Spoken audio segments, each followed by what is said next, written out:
a fazer e pretendendo, com a mesma força, estarem a responder a uma situação de justiça. E eu aproveitava até o que disse para voltar à conversa aqui com Nuno Rogério, até porque ontem Nuno esteve no Parlamento francês, o chefe da secreta francesa, e que disse, enfim, algo que, pelo menos aqui em Portugal, passou um pouco ao lado. Sim. E mesmo em França, até porque do relatório que ele, de alguma forma, leu, o que depois passou foi a possibilidade de existir um ataque do grupo Estado Islâmico no Rio de Janeiro contra a delegação olímpica francesa. Mas ele disse outras coisas. Ele disse três coisas. Já disse uma coisa que pode chocar muitas pessoas, mas que se integra um bocadinho no rumo que esta conversa está a tomar. Ele disse: se houver mais um grande atentado islamista em França, eu temo que estejamos à beira de uma guerra civil, porque ele diz que esse é mais um argumento de muitos grupos que já estão radicalizados e que dizem que é preciso instaurar não um estado de emergência durante um ano, mas durante 10 anos. É se calhar preciso termos o estado de emergência permanente. No tempo da Revolução Francesa falava-se na guilhotina permanente, agora fala-se ou pode-se falar do estado de emergência permanente. Mas nada disto é fácil. Quando se deram os tumultos em toda a França, há uns anos atrás, em que várias comunidades de jovens magrebinos incendiaram carros, centenas, milhares de carros por toda a França, eu assisti enfim, estive na altura seguido de perto com alguns responsáveis da segurança e também municipais em várias cidades francesas. Não foram apenas magrebinos, não? Mas muitos eram magrebinos que tinham vindo, sobretudo, dos países que estavam, no fundo, que iriam ser tragados pela revolta árabe e que eram eles já próprios arautos de uma espécie de uma revolta árabe dentro da própria França, às vezes contra alvos que eram identificados, outras vezes eles próprios não sabiam contra quem é que estavam a revoltar, mas revoltavam-se. Mas nada disto é muito simples, porque a França tem feito um esforço muito grande. Por exemplo, em vários municípios têm sido colocados conselheiros municipais para as questões da desradicalização, para as questões da aproximação entre religiões, para as questões da cooperação com o Estado, etc. E muitas dessas coisas não têm funcionado. Mas, por outro lado, por exemplo, em Marselha, talvez as pessoas não saibam, alguns bairros de Marselha, por exemplo, têm uma população islâmica ou islamizada que vota sobretudo Frente Nacional. Isso talvez é uma coisa que não é muito conhecida.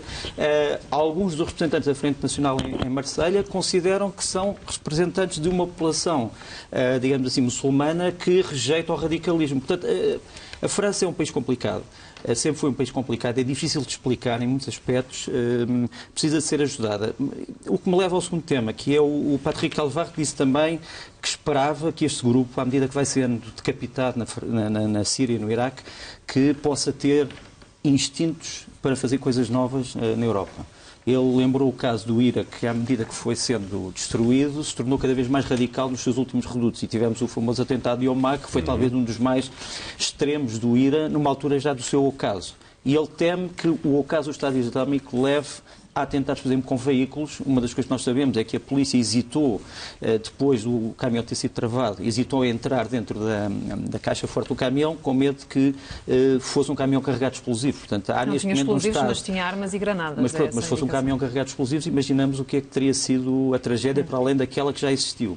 Por outro lado, Patrick Calvar diz uma outra coisa, diz que estes grupos, muitos deles já não têm contacto, digamos, com os centros operacionais na Síria e no Iraque e organizam-se por si próprios, quer dizer, e o que torna a detecção muito mais difícil, o que toca também a cooperação internacional muito mais inútil, porque se trata sobretudo de um problema de segurança interna francês, como há bocado referi. Quanto à cooperação internacional, convém pôr duas coisas claras. É evidente que os chamados serviços de informações, muitas vezes, que são serviços políticos, temos que dizer isso, muitas vezes têm informação que guardam porque esse é o seu trunfo, como disse há bocado a Cândida.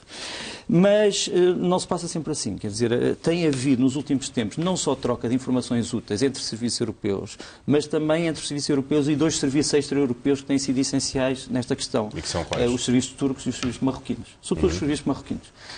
E isso tem levado, por exemplo, a decapitação das celas em Bruxelas, em Molenbeek e alguns atos em Paris vieram sobretudo a denúncias vindas de Marrocos.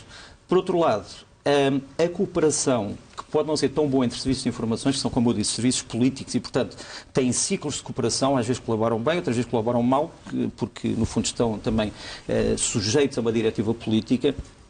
Há, no entanto, casos de cooperação exemplares, por exemplo, entre as polícias de investigação criminal, aquilo que nós chamamos de polícia judiciária. As polícias judiciárias da Europa colaboram extremamente bem. As polícias de segurança da Europa colaboram muito bem. Porque há dois campos aqui de colaboração. Aquilo que nós chamamos o antiterrorismo, que é a prevenção, e o contra-terrorismo, que é a repressão. No caso da prevenção, têm sido feitas muitas coisas que só não são divulgadas por uma razão, é que muitos dos atos que são desarticulados não correspondem a substâncias de prova que possam ser levadas a tribunal.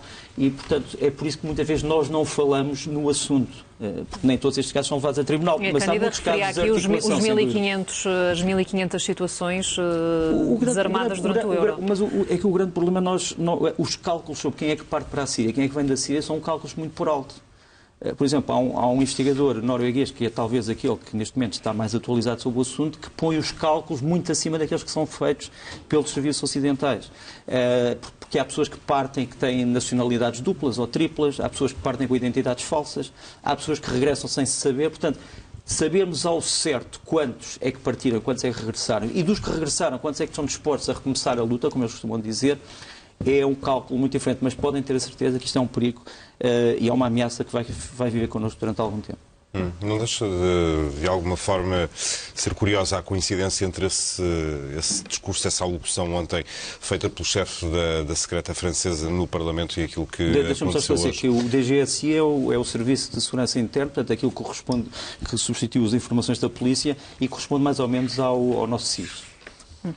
Nuno, e não deixam de surgir também informações sobre portugueses em Nice que testemunharam este ataque. No fundo, uma pequena amostra também da quantidade de portugueses que de facto podia lá estar 10 esta mil, noite já aqui falamos, são 10 mil os portugueses a viver em Nice.